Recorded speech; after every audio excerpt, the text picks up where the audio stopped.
બાપુ, એક સુંદર મજાનો ધાર્મિક અને ભક્તિમય પ્રસંગ છે અને આ પ્રસંગમાં આજે આપણે વાત કરવી છે માતા દુર્ગાના 7મા સ્વરૂપ શ્રી કાલરાત્રિ માતા વિશે. માતા દુર્ગાજીનું 7મું સ્વરૂપ માતા કાલરાત્રિ છે.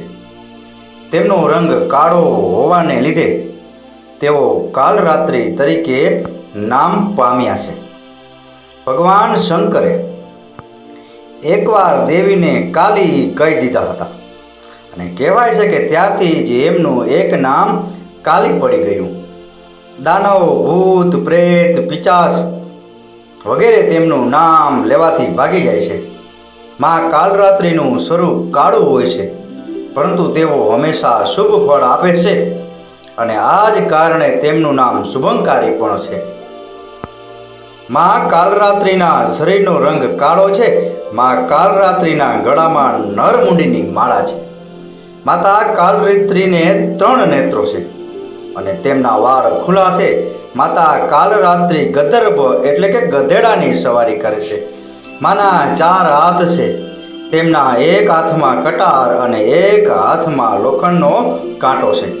માતા કાલરાત્રિની પૂજાથી જીવન મંગલમય બને છે.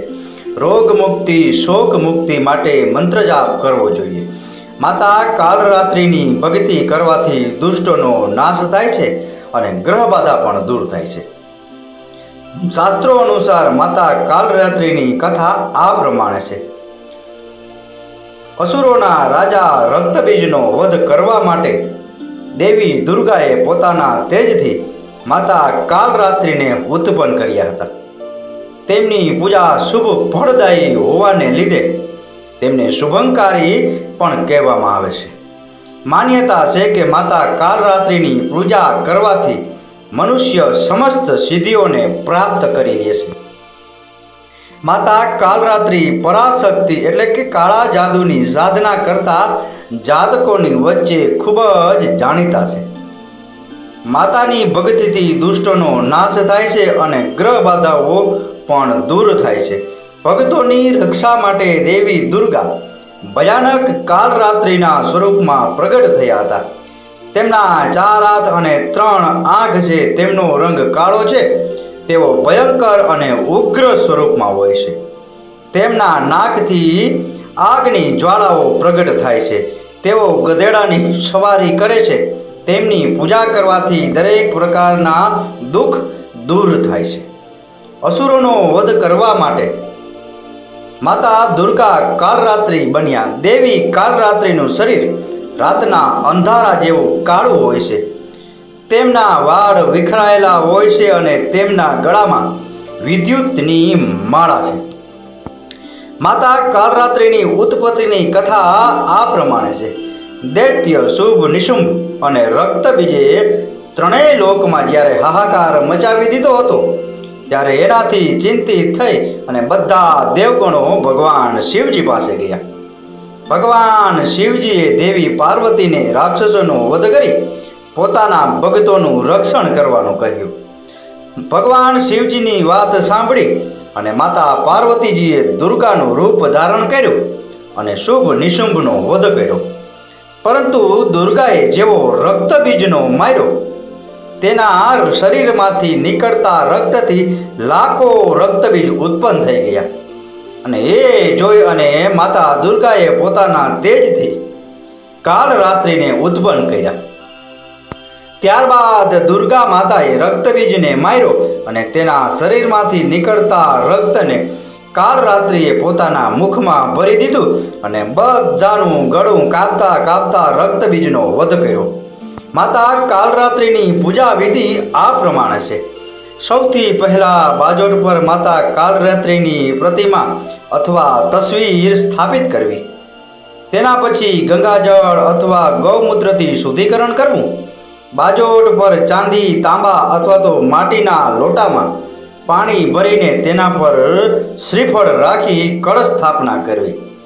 આ બાજોટ ઉપર શ્રી ગણેશ, વરુણ, નવગ્રહ, 14 માતુકા એટલે કે 16 દેવીઓ, સપ્ત ધ્રુત માતુકા એટલે કે 7 સિંદૂરનો ચાંદલો નું પણ સ્થાપન કરવું અને એ પછી વ્રતનું પૂજન કરવાનો સંકલ્પ કરવો અને વૈદિક તથા સપ્તસતી મંત્રો દ્વારા માતા કાલરાત્રિ સહિત સમસ્ત સ્થાપિત દેવીઓનો ષોડશોપચાર પૂજા કરવી.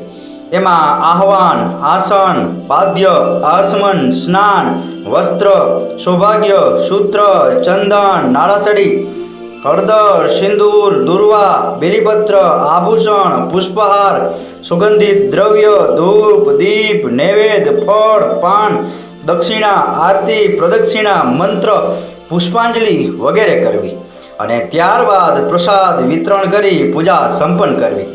નવરાત્રિના 7મા દિવસે દેવી કાલરાત્રિની પૂજા કરવામાં આવે છે. દેવી કાલરાત્રિનું સ્વરૂપ ખૂબ જ વિકરાળ છે. તેમના મસ્તક પર શિવજીની જેમ ત્રીજી આંખ છે. ત્રીજું નેત્ર આપણા અંતર્મનનું પ્રતીક છે. એનો સ્પષ્ટ અર્થ છે કે જ્યારે આપણે ભક્તિના માર્ગ પર ચાલીએ ત્યારે ઈશ્વરની નજીક પહોંચી જઈએ છીએ. તો ત્રીજી આંખ એટલે અંતર્મન જ આપણને યોગ્ય માર્ગ દેખાડે છે. જ્યારે કોઈ સાધકને સાથે આવી સ્થિતિ થઈ જાય તો સમજી લેવું જોઈએ કે તે ભક્તિના છેલ્લા તબક્કાની તરફ છે, જ્યાંથી તેને સિદ્ધિ પ્રાપ્ત થઈ શકે છે. માતાને ગોળનો ભોગ પ્રિય છે. સપ્તમી તિથિના દિવસે ભગવતીને પૂજામાં ગોળનો નૈવેદ્ય અર્પિત કરી બ્રાહ્મણોને આપવો જોઈએ. નવરાત્રિના 7મા દિવસે માતા કાલરાત્રિની ઉપાસના આ મંત્ર દ્વારા કરવી જોઈએ. કાલરાત્રિ માતાનો બીજ મંત્ર છે ઓમ એમ હ્રીમ ક્લીમ કાલરાત્રે નમઃ અને માતા કાલરાત્રિનો તાંત્રિક મંત્ર છે ઓમ એમ હ્રીમ ક્લીમ ચામુંડાય વિજે ઓમ કાલરાત્રિ દેવ્યે નમઃ ક્લીમ ક્લીમ ક્રીમ હ્રીમ હ્રીમ હુમ હુમ ક્રીમ ક્રીમ હ્રીમ હ્રીમ હુમ હુમ સ્વાહા. બાપુ, આ હતો શ્રી નવદુર્ગા માતાજીના 7મા સ્વરૂપ માતા કાલરાત્રિની કથા વિશેનો પ્રસંગ. આ કથા, આ વાર્તા પૂરેપૂરી સાંભળી એ બદલ આપનો ખૂબ ખૂબ આભાર. આપનો દિવસ શુભ રહે. મહાદેવ હર.